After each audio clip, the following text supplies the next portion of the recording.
दुनिया का सबसे हुआ सुनामी 26 दिसंबर 2004 को हैपन हुआ। 2,50,000 लोगों की जान चली गई थी सुनामी में। इस दिन को बॉक्सिंग डे कहा जाता है। इसमें इतनी डिस्ट्रक्शन हुई थी, इसमें इतनी जानें गई थी कि लोगों का की डेड बॉडीज को रिकग्नाइज करना मुश्किल हो गया था। वो जान नहीं पा रहे थे कि कितने कितने अफराद उनके घर के एक साथ खत्म हो गए। घर और बाकी माली नुकसान तो हुआ, लेकिन सबसे ज्यादा लाशों का जो अंबार लगा था उससे लोगों के दिल लरस गए। अफ्रीका के ईस्ट लंदन शहर में बड़े बड़े कंक्रीट ब्लॉक्स उखड़ गए। पूरा पोर्ट एलिजाबेथ तबाह हो गया था। कश्तियां उलट चुकी थीं, गाड़ियां तबाह हो चुकी थीं। मगर शॉकिंग बात पता है क्या है कि ये सुनामी अफ्रीका में तो आया ही नहीं था। ये तो अफ्रीका से दूर 8,500 किलोमीटर दूर इंडोनेशिया के वेस्टर्न कोस्ट में आया था और इसके इफेक्ट्स अफ्रीका में इस तरह से पड़े थे। सोचिए फिर इंडोनेशिया, श्रीलंका, इंडिया, मालदीव और जहां जहां आया था उन जगहों का क्या हाल हुआ होगा और कितने लोगों की जानें गई होंगी। ये वेव्स 10 मीटर ऊंची थीं, जो कि 3 फ्लोर बिल्डिंग के बराबर होती है। इतनी बड़ी वेव्स, इंसान कैसे मुकाबला कर सकता है इन वेव्स का? उस टाइम लोगों का कहना क्या है? जो लोग सरवाइव कर गए उन्होंने बताया कि बहुत से लोग इसकी पहली वेव आते ही साथ बेहोश हो गए थे।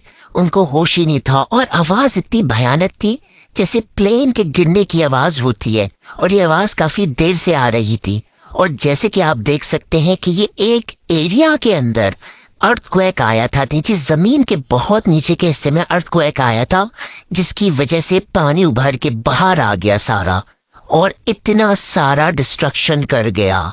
बाकी 18 कंट्रीज में भी इस सुनामी ने हिट किया। Indonesia, India, Sri Lanka, Malaysia, Bangladesh, Maldives और ना जाने कितनी कंट्रीज, टोटल 18 कंट्रीज कहते हैं कि सुनामी ने उनको हिट किया है। और एक और बात बताती चलूं कि अर्थक्वेक के बाद जब सुनामी की फॉर्म होती है वो इतनी जमीन पर नहीं भौचाल फैलाती जितनी समंदर में भौचाल फैलाती है।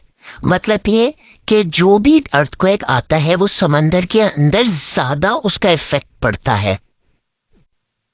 इंडियन ओशन के अलावा और बहुत से ओशंस को इस सुनामी ने हिट किया। ये अब तक का सबसे खतरनाक सुनामी ठहरा है। लोगों की डेड बॉडीज किस तरह से उनको दफनाया गया या जलाया गया, ये तो बताना अजीब ही है, क्योंकि इतनी डेड बॉडीज थी कि समझ में ही नहीं आ रहा था कि उनके साथ क्या किया जाए। मशीनों के जरिए उनकी एक साथ डेड बॉडीज को पानी में बहा दिया गया और मजबूर थे लोग, क्या कर सकते थे? फूड प्रोवाइड करते, शेल्टर प्रोवाइड करते, इतना डैमेज हुआ था उसको रिकवर करते। बहुत से लोगों को तो अपने प्यारों की डेड बॉडीज भी नहीं मिली। आप देख सकते हैं कि पानी का कितना प्रेशर है, इसमें कोई चीज कैसे बच सकती है। और एक बच्ची जिसका नाम चिली स्मिथ है, उसने अपने पेरेंट्स को कहा कि हम लोग छुट्टियां मनाने थाईलैंड चलते हैं, और उसकी फैमिली थाईलैंड गई छुट्टियां मनाने के लिए। तब ये लोग रिजॉर्ट में थे। उस वक्त इसने वहां से नोटिस किया कि पानी की जो वेव्स हैं वो आहिस्ता आहिस्ता पीछे की जानिब जा रही हैं। उसकी ज्योग्राफी मिस ने बताया था कि जब वेव्स पीछे की जानिब जाने लग जाएं तो इसका मतलब सुनामी आने वाला है। उसने उस रिजॉर्ट में और जगह जगह उसके इर्द गिर्द मैरियट होटल था, उनको बताया कि ऐसा कुछ होने वाला है, और फौरन ही उन होटल्स को और उस रिजॉर्ट को खाली कर दिया गया। उस बच्ची की प्रेडिक्शंस की वजह से और उस बच्ची की हेल्थ की वजह से उस फोकेट बीच में लोग बच गए थे। वाहिद वो बीच था जिसमें लोग सरवाइव कर गए थे और उस बच्ची को इनाम भी मिला। खैर, उस टाइम अगर लोगों को जरा भी अंदाजा होता और उनको अलर्ट कर दिया जाता तो मोस्ट प्रोबेबली वो लोग उस जगह को छोड़ देते, मगर ऐसा मौका किसी को भी ना मिला। सबसे पहली चीज ये कि कोई भी लहर आपको आगे के बजाय पीछे की तरफ जाते हुए नजर आए तो समझें देयर इज समथिंग रॉन्ग।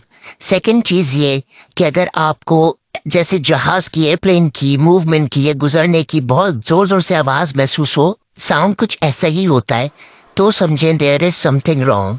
और आप एक वेव देखें ऊंची आ रही है तो ये ना समझे कि बस ये एक ही वेव है जो ऊंची है, दूसरी शायद नीचे हो। ऐसा नहीं है, उसी वक्त कोई ना कोई प्रिकॉशंस लें। मेरी वीडियो अगर पसंद आई हो तो लाइक एंड सब्सक्राइब कर दीजिएगा और अपना बहुत ख्याल रखिएगा। अल्लाह हाफिज।